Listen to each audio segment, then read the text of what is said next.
life is supposed to be fun. And I think we can make it a lot more complicated than it has to be. But I want to share with you today a lot of a part of what has formed the way I see the world. And in particular, I want to talk about the gorgeous Anita Moorjani. Anita wrote the book Dying to Be Me. She has written other books. That's her first book and perhaps her best known as far as I know. And I just wanted to talk a bit about her and what I've taken, what I've learnt and integrated into my life after having read her books, and even the fact that I had a bit of a brush with Anita and actually got to meet her, not in person, but online, and have a phone call and a Zoom conversation.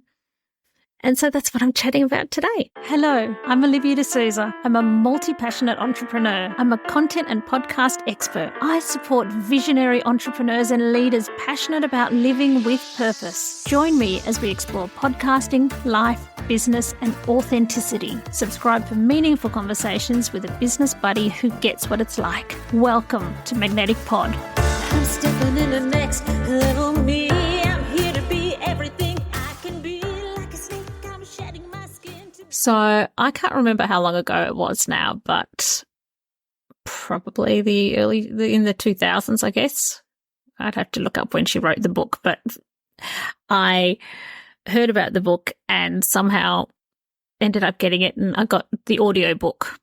I think I had the written book as well, but it's the audio book that I generally read audiobooks, and I loved listening to her voice. She's got a beautiful voice. She's got a beautiful speaking voice, and she enunciates every word so beautifully. And it's interesting. I enjoyed the book at the time, but I didn't realize that it would end up being a pivotal book for me, that it would end up integrating into my life. And when I say that, it's not like I go around thinking about her all the time. It's just that I use the word integrated because that's the best word I can think of. It's just sort of informed the way I see the world.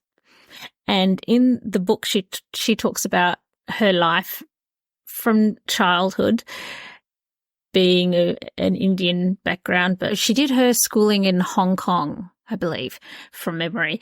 But she had a family upbringing with the Indian culture, and then there was a clash between cultures, and there was expectations on her as a female of what her role should be, and she felt very restricted and conflicted and held back a lot of her life.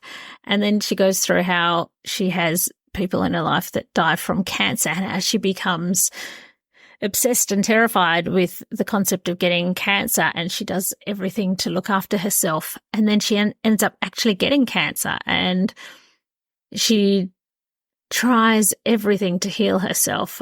She does all the meditation and healings and tries to eat all the right things, but she ends up with stage 4 cancer and on her deathbed, and she has this experience where she crosses over and has a near-death experience, and she sees her brother on a plane on his way to come back to see her, because they've warned that it's her last moments. She sees her husband by her side. She sees the medical team working on her, and then she ends up going to a place which is the most beautiful, amazing place that cannot be described, that we don't have the words for. And there was this oneness, and there was this ability to look back on her life and see it from all perspectives, and see the fear that she had, and she understood why she had cancer, and all of those experiences from childhood, from being bullied, from trying to be who she thought she had to be to fit into the mold, to or the restrictions or the fears or the fear that she had about cancer. She saw everything, and she saw her interactions. She saw things from other people's perspectives, and she saw the tapestry of how everything fits together, and how that we are all one, all part of the one experience. And she understood why she was sick and why she got cancer. And while she was there, she saw her loved ones, including her father, who had passed away, who had died before her. And he said to her, not in words, I believe, but she just understood it.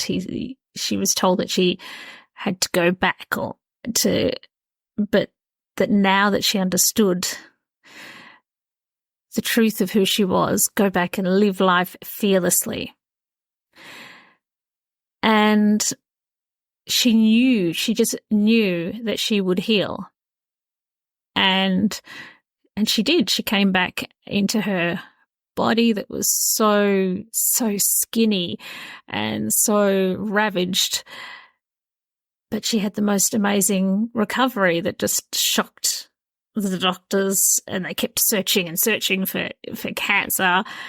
And, it just shrank into nothing, and she was in remission. And then she had to integrate back into life and all of those things. But how one thing led to another, and she knew that she had to just follow her intuition and not go chasing.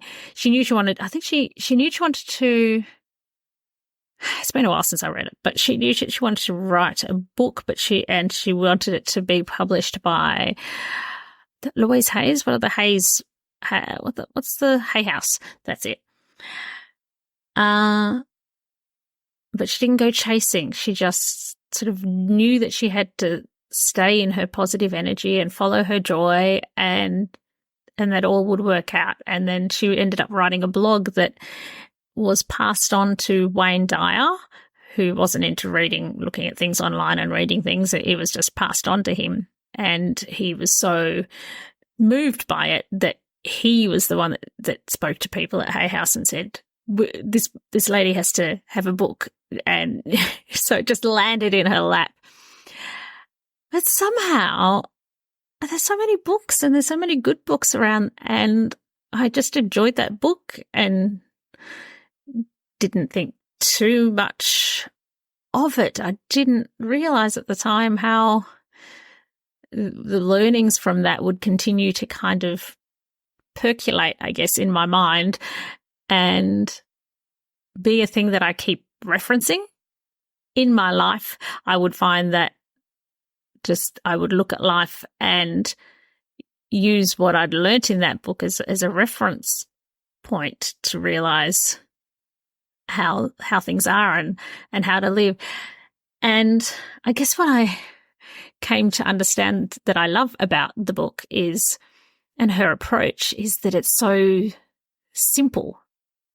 She simplifies everything, and it just takes away the shoulds, takes away the rules about how things are. For example, anyone who is interested and follows a bit of a spiritual path will know that the concept of, we have these egos in this physical world that we're living in. We have an ego, but it's often treated as like the enemy. It's like it's not real, and we have to overcome the ego. And it's the ego that keeps us trapped, because the ego is fear-based, and, it keeps us small. It keeps us thinking that we're separate. So it's an illusion. But her take on it is refreshing, I find, because she'd say, if I can paraphrase, that it's a thing to have fun with. The more you fight something, the more you resist, and the more you're going to get frustrated with yourself. So I guess the way I interpret what she's saying is, we get to play a role. It's like life is a play, and I get to play the role of being Olivia. And instead of going, oh no, I'm stuck in my ego. Oh, how can I fall into this trap again? I know these things. I know better, and yet here I am, blah, blah, blah. Why don't I just play with it? Enjoy it. The more you fight something, it wouldn't exist if it didn't have a purpose. So why don't we just have fun with it? We get to be here. Like, the message she was given is, now that you understand who you are, truly go back and live life fearlessly. So if we've got this ego, why don't we play with it? And so I might play with the idea of, hey, I'm Olivia. What do I want to do in this role of being Olivia? I might make a podcast. And instead of going, oh gosh, what's the right way to make a podcast? What kind of content should I be making? Oh no, what if I don't make the right content for the right niche with the right message and I'm doing it wrong and I haven't got a good enough hook and la la la la la la la. Why don't I just have fun with the whole process? And yes, I can work on having a great hook, but do it with a sense of joy. Like, this is an adventure. I got a microphone. I've loved singing since I was born with a voice, and now I've got a microphone in front of me. La, la, la, la. Like, why do we take things so seriously? You can't get it wrong. Just have fun, chill. So, I love that message. And, what else would she say that stuck with me? I thought of something while I was saying that. Another thing popped into my head. Am I going to get it back?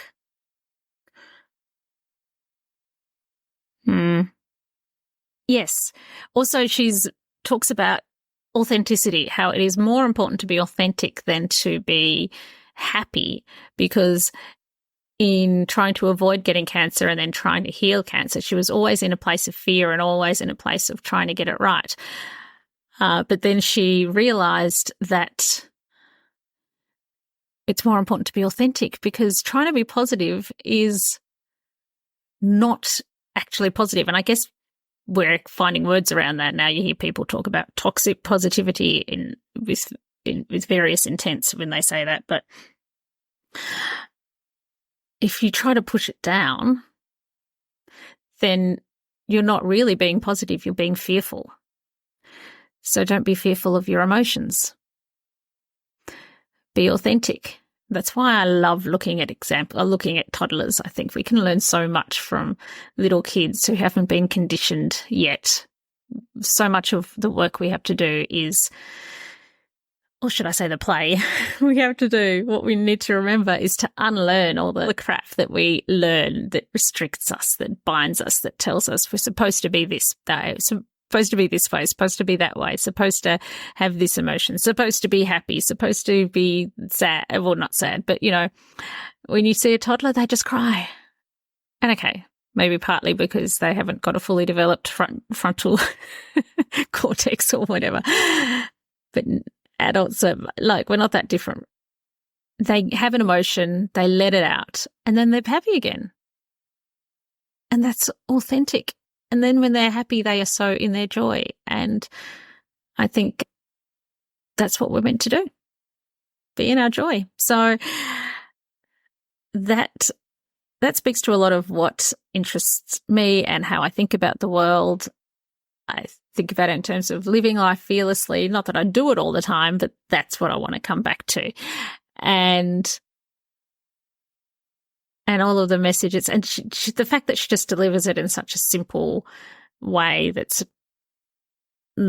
she doesn't want to be anybody's guru. She just wants to be a reminder. So I love that. So my little story with Anita is I'd been working at an office supplies place that was a family business, with my family, that is, for many years, and I was feeling so stale, so stale. Like it was comfortable. It was a nice place to work, but I was so stale. I'd been there for a very, very, very, very, very long time, and I needed to change. And I decided to do a tactic I've done before, which has paid off, where I've emailed a what the hell pie in the sky dream ideal client.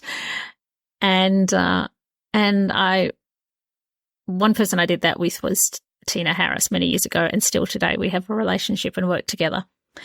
And so I tried that with Anita.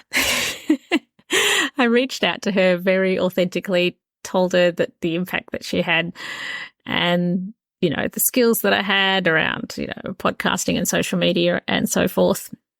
and made her an offer. And to my surprise and excitement, I received an email back from her assistant that she received my email with interest and was interested in talking further. And then I ended up getting a phone call from Anita, and then we set up a time to have a Zoom conversation. And so she was interested in me helping her out possibly with a few things.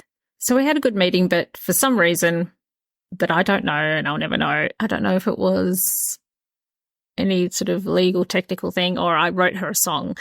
I wrote a song and maybe I freaked her out. I wrote a song and I sent it to her basically because I wanted to make sure that it was okay whether I published it or I don't know. I just wanted to find out. It's just something I wrote from my heart because it's the thing I do. I write songs. And she thanked me. I could see from the stats because it was on a setting that wasn't available to the public. So I was like, she's listened to it so many times. So she had listened to it a number of times. And she gave me her blessing to publish it and she shared it on social media. But that was the end of it. So I don't know if I blew it by doing that because I didn't hear any further. So it didn't proceed for whatever reason. And I followed up a few times and didn't hear any further, which is fine, I'm not going to keep messaging because then she might just think I'm a weird stalker person. So I'm going to leave her alone now. But she still made a really positive impact in my life. I still view the world in a way that has been impacted by her books. And I'm still really grateful to her. And I still want to share her messages and basically the messages of anyone who has those kind of positive messages that will help us to live fearlessly and not waste this little blip of a life that we have on this marble. So that's my story, and love to hear your thoughts. Feel free to message me, Livy Music Media at Instagram, LIVVI, or you can email me at livymusic.com and let me know what you want to hear more of. I will see you on the flip side. Bye. I'm stepping in the next level me. I'm here to be everything I can be. Like a snake, I'm shedding my skin to be my llama. Next level me. I'm stepping in the next level me. I'm here to be everything I can be. Give you whiplash when you turn around and see me go again. Next level me. It's time to be. Hello, it's Livy here. Have you ever wondered about what the key elements are that make a podcast truly stand out? Or maybe you're thinking about starting your own special podcast and feel a bit overwhelmed and don't know where to start? Well, I have something for you. Introducing the ultimate podcast checklist. Da, da, da, da. It's a step-by-step guide that covers everything from the initial brainstorming to advanced growth strategies. It's the perfect companion for both new and seasoned podcasters. And the best part, it's absolutely free. Da, da, da, da. To grab your copy, simply head to the show notes of this episode and you will find a direct link there, and then away you go. Remember, every podcast started with that initial spark and the right resource, so let the ultimate podcasting checklist be yours.